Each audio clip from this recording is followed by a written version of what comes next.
Welcome to the Deep Dive. Today we're opening a file on a single event, really, just one moment, that threatened to send the entire region of Ithlis spiraling into a century-old river of blood. We are dropping you right into the middle of it, a peace delegation traveling from Lord Ossock's lands into what should be an allied kingdom, Langmere. They go into a quiet village chapel in a place called Willowfield. And they're just slaughtered, annihilated. Exactly. And not by common highwaymen. This was done by disciplined, armored professionals, and they were using these dark sorcerer's fire arrows. It was not an accident. No, it was a calculated, completely engineered crisis. It was designed from the ground up for one single outcome: immediate, all-out war. Right. And that's what our deep dive is about today. That's it. The source material we have gives us this almost forensic account of the tragedy, and it quickly pivots into a full-blown investigation, which is led by, of all people, the agents of Celestia, the Bright Lady. So we're looking at this collision of, high-stakes border politics, a really personal and nasty succession plot, and then this terrifying return of ancient forbidden magic. Yeah. Our mission today is to pull all those threads apart. We're going to explore the historical geography of hatred along the Severn River, introduce you to the truly horrific threat of these blood mages known as the Thorns. And then we expose the treachery, the cold-blooded plan of a younger brother who was willing to sacrifice peace, family, dozens of innocents, all for a quiet inheritance. And you really need to understand how the most cynical act of survival, literally just avoiding prayer, ends up being the one tiny spark of truth in a kingdom that's about to be built on calculated lies. And to really set the stage for that, we have to acknowledge the fundamental antagonism that just governs this whole region. We are right on the volatile border between Langmere and Okarn. The two rival kingdoms. Right. And while they both share the same ancient root, they both trace their lineage back to the ruined glory of the Raelian Empire. The source material says they hate each other with the ferocity of estranged brothers. That's a powerful way to put it. It is. This isn't just, casual political disagreement. It is generations of institutionalized, deeply personal animosity. It makes that Severn River border perpetually explosive. So Sir Galifred's peace mission was this tiny, fragile attempt at reconciliation. And its very public, very brutal destruction was the perfect trigger for mass mobilization, the perfect excuse for war. Okay, so let's unpack the massacre itself. I mean, what's the first thing that tells you this wasn't just random violence? Oh, it's the sheer professionalism, the cold intent of the ambushers. Sir Galifred's whole retinue, they're inside this small village chapel praying, and they're slaughtered in moments. And the only reason we know any of this, the only reason there's a survivor, is one man, Brys Tarnell. And he survives because of pure secular cynicism. Right. Brys Tarnell is described as a veteran sellsword, a hard-bitten survivor who just straight up identifies himself as a sinner. He has this deep-seated distrust of piety. He didn't go into the chapel. He didn't. He avoided the prayers because he was not anointed to the sun. And, frankly, he just saw the rituals as nonsense. That practical atheism is what saved his life. He was outside answering a call of nature when he heard it. What did he hear? That distinctive high-tension thrum of bowstrings. And then he saw the first flight of these dark smoking fire arrows just arc right through the chapel's small windows. So he didn't need a map or a witness to know what was happening. Yeah. That's the sound of war. Exactly. And outside the doors, the killers are in plain sight. A dozen hard-faced men in oiled leather and chain. And they're carrying swords that are described as being better than any bandit could afford. So these are professional soldiers. Castle-trained, acting with the speed and precision of a military operation. This is not some desperate rabble looking for coin. What's really down here, though, is the local complicity. The fate of the village Solaros, the priest. It's tragic. He wasn't just killed in the crossfire.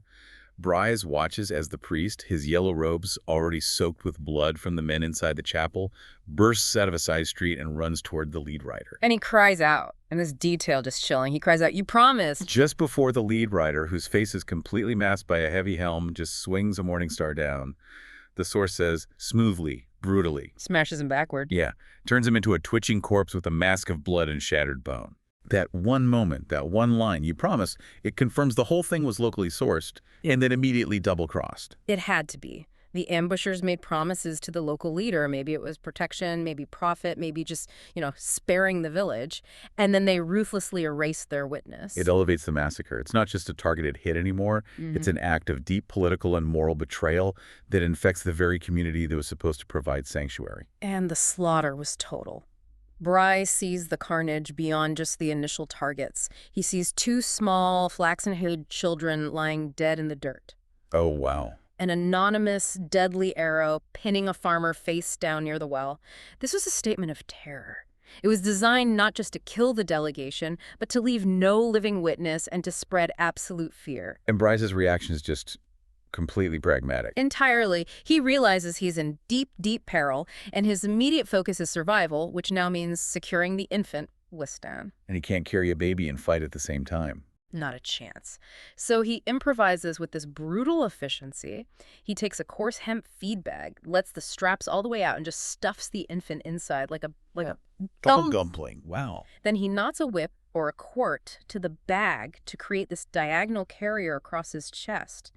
No sentimentality at all. It's just engineering a mobile container. It's a perfect snapshot of his character, isn't it?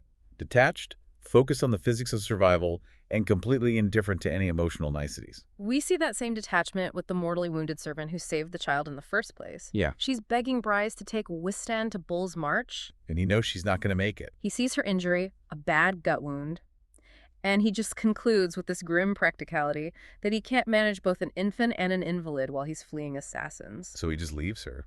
He drags her into an empty stall to hide her from view, leaves her, and just mutters a curt sorry as he goes. It's a moment that really forces you to confront the ethical compromise that's required for survival in this world. It's hard to justify abandoning someone, but you see his logic. If he saves the servant, they both die. If he leaves her, at least one critical life, Wistan's, has a chance. And Wistan is the key to everything. He is the son of Sir Galifred Ossuring, and more importantly, he's the grandson of the powerful border lord Asaric of Bull's March. He is critical to the succession. And his identity is confirmed by that medallion in his swaddling. Yeah, the black bull rearing on a disc of blood-red enamel set in gold, the Asaric family emblem, no mistaking it. But Wistan's physical state, that points away from just mundane violence. That points toward the darker arts, doesn't it? It does. The baby barely moves. His pupils are dark and so enormous that they swallowed up the pale blue of his irises. And there's that detail about his eye. The most disturbing detail. A thin line of red stained the white of his right eye like a blood trail crossing fresh snow. That's not a normal injury. No. That specific physical sign is a hallmark of immediate and severe magical injury. It's something beyond a blow or fever. When Brys later connects with Odossi, a local woman who joins him, he knows Wistan needs help not from a standard medicus, but from one of the Blessedy healer affiliated with the major faiths. So the attackers weren't just soldiers. They were backed by dark sorcery. Sorcery designed to inflict lasting, maybe even lethal, spiritual or magical damage. This fact is the very first real signal that the Willowfield massacre is tied to the Thorns. It's just staggering. The entire fate of two kingdoms now rests on the shoulders of one cynical professional killer and a critically injured, magically tainted infant. And to really grasp the magnitude of that, why this slaughter instantly threatened war, we have to zoom out and understand the century-long historical weight that's pressing down on this border. Right. This deep systemic hatred. It all traces back to something called Uvaric's Folly. Tell us about that. Uvaric's Folly was this catastrophic intervention by a Langmern king about 100 years ago. He decided to install a child claimant on the throne of Stonegate, which was a powerful Okarn stronghold. That sounds like a bad idea from the start. It was a disaster. The result was immediate, bloody civil war inside Okarn. It led to immense treachery and decades of vengeance. This one incident just fundamentally fractured the relationship between the two nations. How so? It solidified the image of Langmar as meddling invaders, and it cemented Okarn's identity as betrayed victims, nursing a wound that never, ever truly healed. And these old wounds, these historical grudges, they're constantly being manipulated and reopened. Yeah. The sources mention a more recent incident, right? Just 5 years ago, the Slaver Knight. Yes, the Slaver Knight. He was an Okarn noble who, during a famine, took to selling prisoners of war and then kidnapping Langmern common folk. Oh, that's kidnapping them. Selling them directly to the Iron Lords of Engarda for desperately needed food supplies. It was this act of, well, horrific, state-sanctioned cannibalism of the human spirit. And the Okarn lords, what? They just claimed he was a rogue knight? Of course, but everyone on the border knew it was sanctioned activity. It showed just how willing one side was to inflict maximum degradation on the other, even betraying common decency for profit. So even though they eventually handed him over and he was hanged, the resentment just stayed white hot. Absolutely. Many on the Langmern side felt the whole border was let off too gently. They believed his whole family, maybe even the lord who sheltered him, should have paid the price. So these are the deep cultural undercurrents, betrayal, failed peace, festering resentment that Sir Galifred's mission was trying to navigate. And which his death was specifically intended to exploit. Now, running through this landscape of hatred is a really fascinating historical feature: the River King's Road. And this isn't just a road, it's the physical legacy of this glorious unifying past. It really is.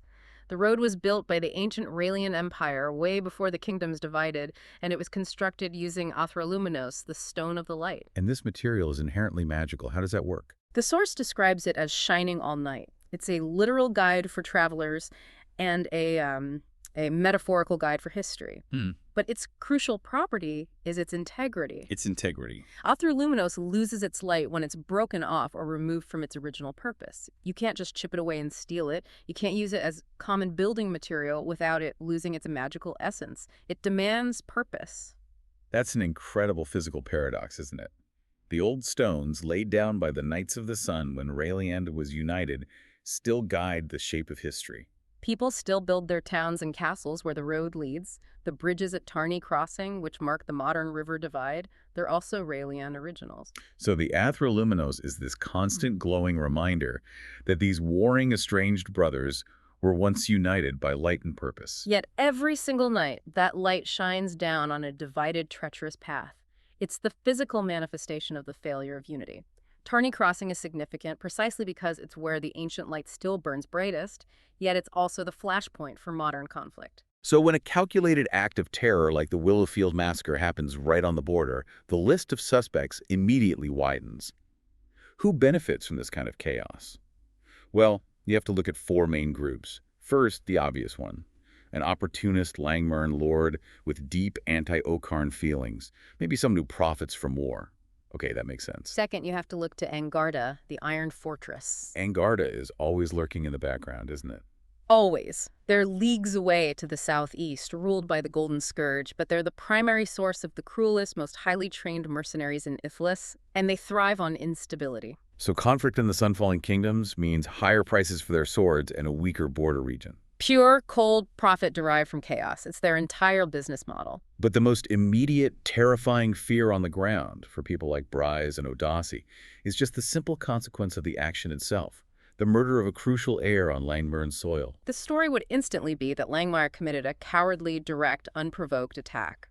This act was designed to escalate, forcing King Raharik of Okarn and King Theodemar of Langmar to immediately mobilize their armies. The political calculation is simple. Failing to avenge the death of a major noble heir is seen as weakness, and weakness invites further aggression. The slaughter was the bomb, and the resulting war was intended to be the explosion. The massacre was sophisticated, but what really separates it from simple treason is the undeniable presence of dark magic. The fire arrows, withstands injury. This immediately points to the thorns. Cleast is blessed, and the Thorns are not simple warlocks. They are the ancient, institutionalized enemies of the Celestian faith, deeply tied to the Iron Fortress of Angarda.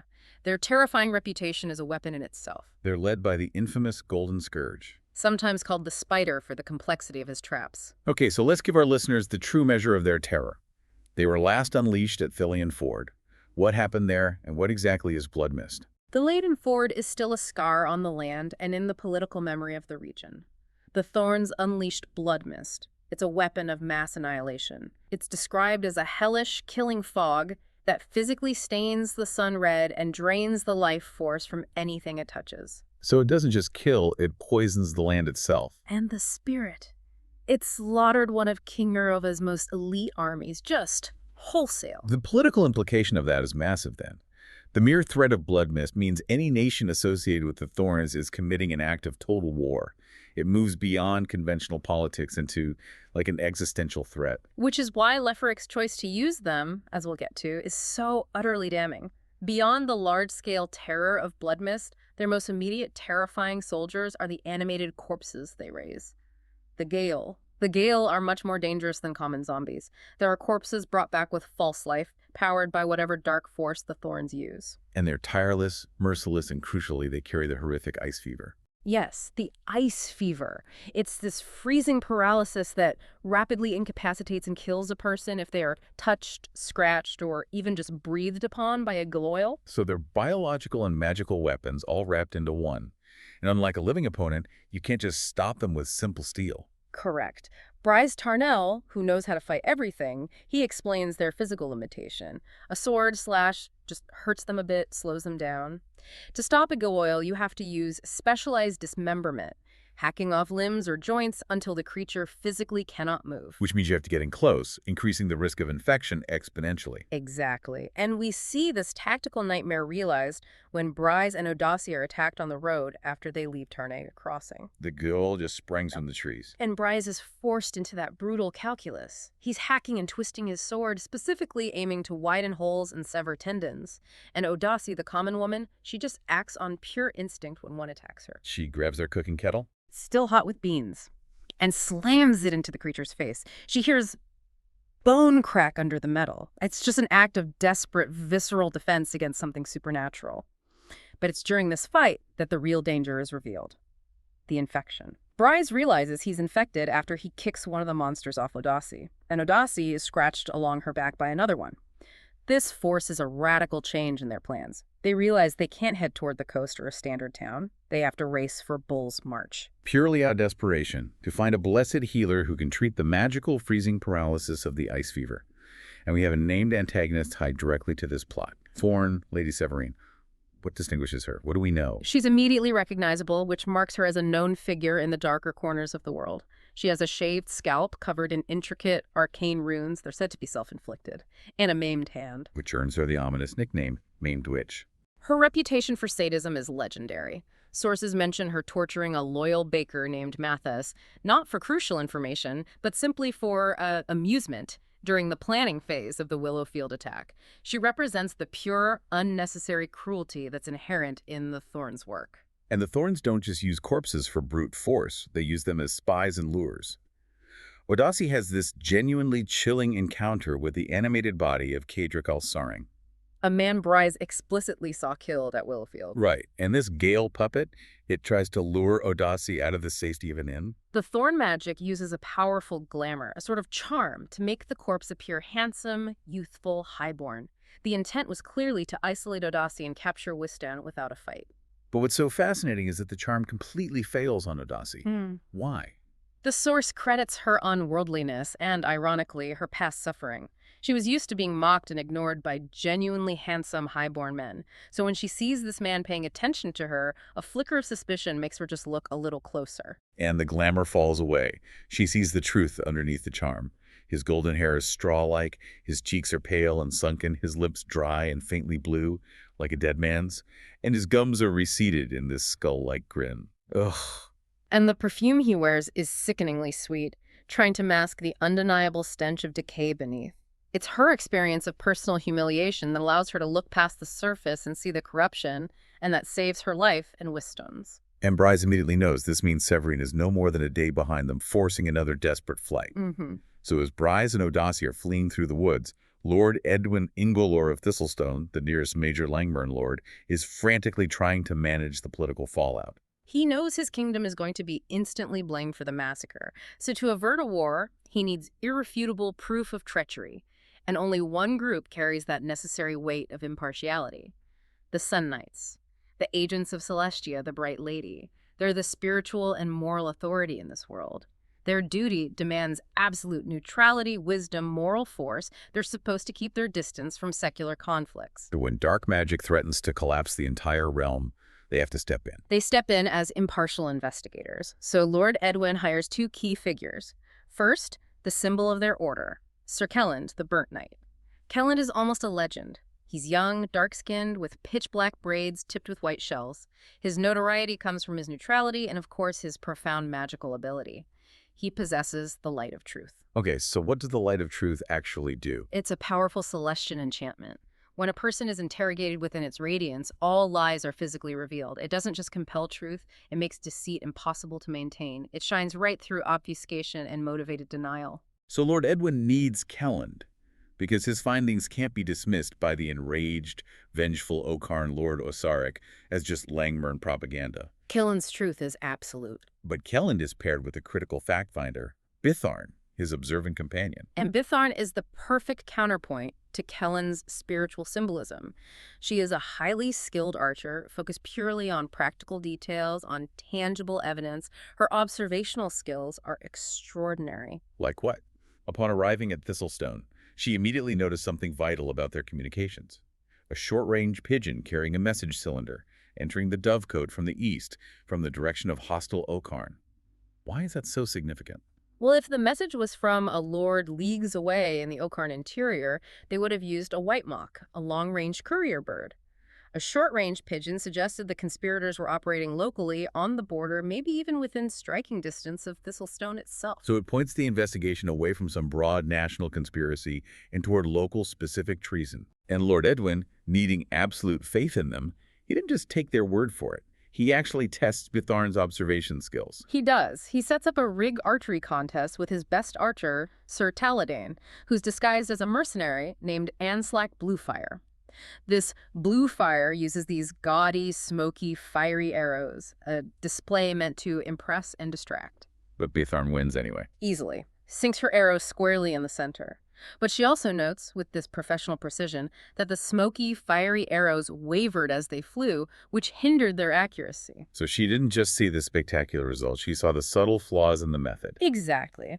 And Lord Edwin confessed they'd also shattered Kelland as he was tending to the sick in the village. They vetted them both thoroughly before trusting them with the mission. And that mission's core mandate is complex, right? Yeah. Find the killers, avert the war, and avoid entanglement in the succession crisis. Right. Edwin doesn't care who inherits Bull's March, only that his own kingdom isn't destroyed by war. He is using the Burnt Knight's near-legendary status and Celestia's impartial authority to deliver a truth that the vengeful Okarn must accept, hopefully freezing their armies before they cross the Severn River. So the impartiality of the Celestians is the only non-military defense Langmar has. It's all they've got. Okay, we've established the scene, the players, the magic. Now we have to turn to the horrifying reveal. The true mastermind behind the Willowfield massacre wasn't an external enemy, it wasn't a rival Langmurn lord, it was Sir Gelfrid's own younger, bookish brother, Leferic. Leferic is a character driven by cold calculation, not passion. He saw Gelfrid, his elder brother, as wee-headed, more preoccupied with hunting and sport than the brutal, practical reality of ruling a major border hold like Bull's March. He saw himself as the superior ruler, the necessary pragmatist. That's it. And his plan was a stroke of ruthless brilliance.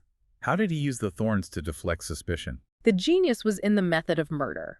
If Gelfrid died in, say, a hunting accident or by a simple knife in the back, suspicion would immediately fall on the younger heir, on Leferic. Of course. But by arranging the murder across the river on Langmurn soil and using that horrifying, distinctive sorcery thorn blood magic, it made the attack look like a high-level provocation by the Angarda Iron Fortress, or an insane, magically backed Langmurn strike. That's a critical distinction. No one wanted to be the one to escalate against the Golden Scourge. Precisely.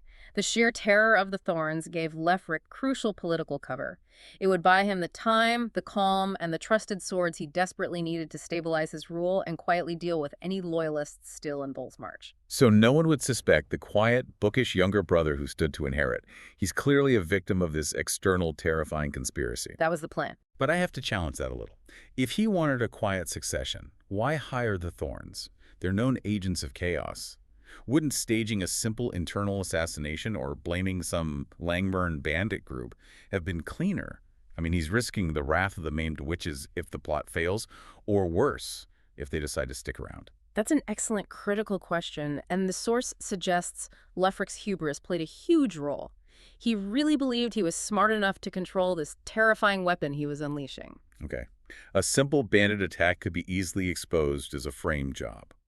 But the presence of, blood mist level sorcery provides an immediate, absolute scapegoat, the Thorns.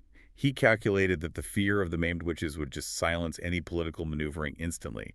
But the infant heir, Wistan, he was still the critical obstacle. Yes. If Wistan lived, he'd become a rallying point for Galeford's loyalists and an immediate threat to Lefric's legitimacy.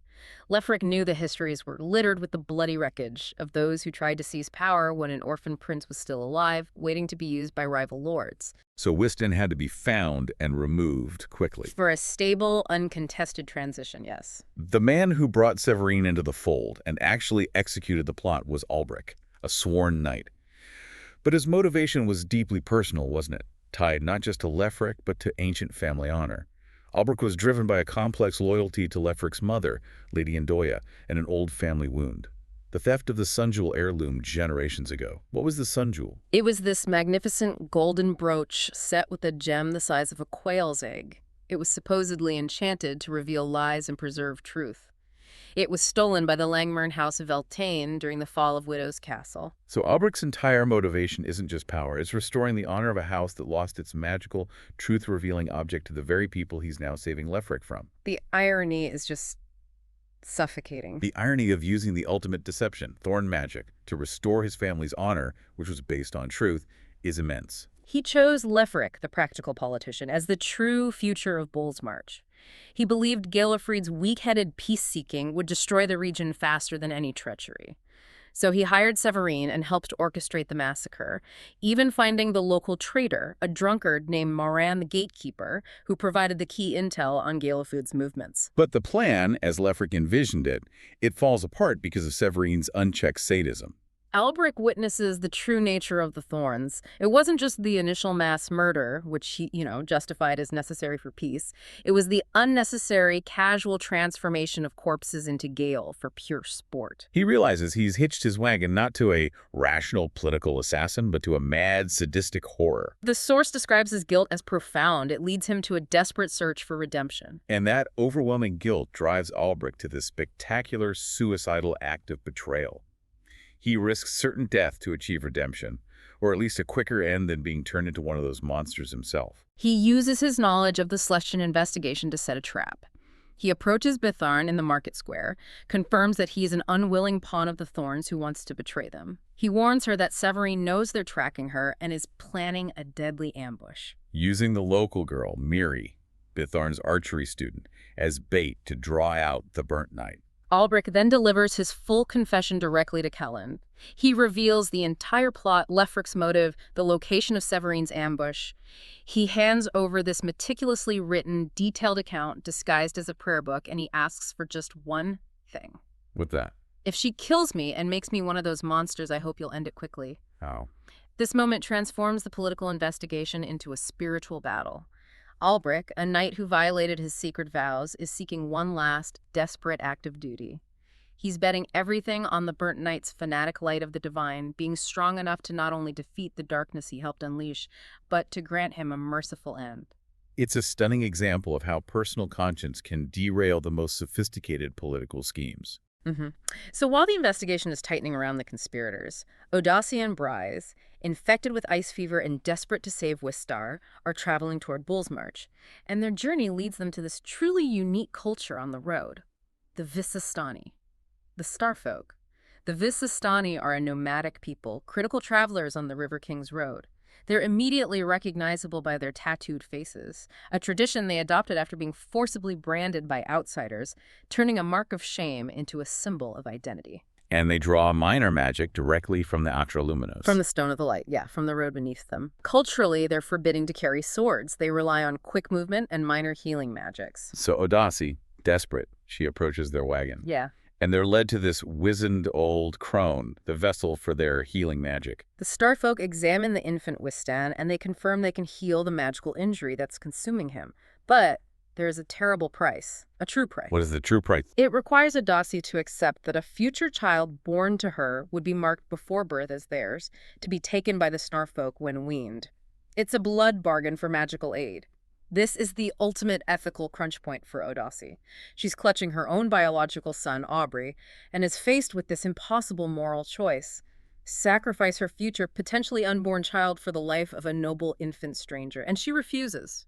She later reflected, with profound guilt, that she just couldn't make that sacrifice. I could not give up a child of my own blood for a stranger's. And the Starfolk, Bound by their own laws, they don't pressure her. When she refuses the price, they just quietly depart. But that refusal seals Wiston's fate. Wistan dies from his ailments and wounds shortly after they part ways with the caravan.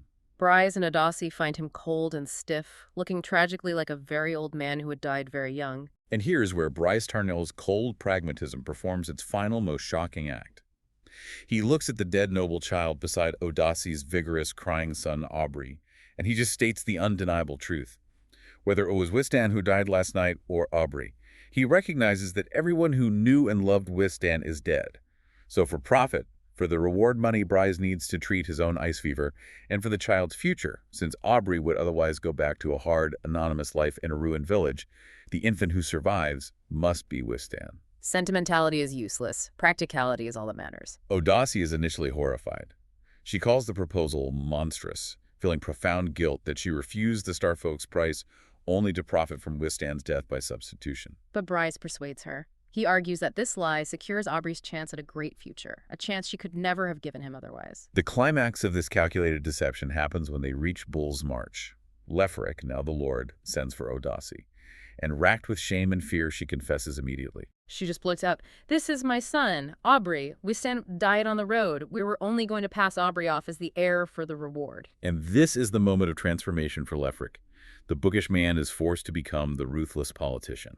He listens to her confession and immediately recognizes this as a perfect, elegant political solution, far better than his initial murderous plot. With Wistan genuinely dead, the infant no longer exists as a legal rallying point for rebels.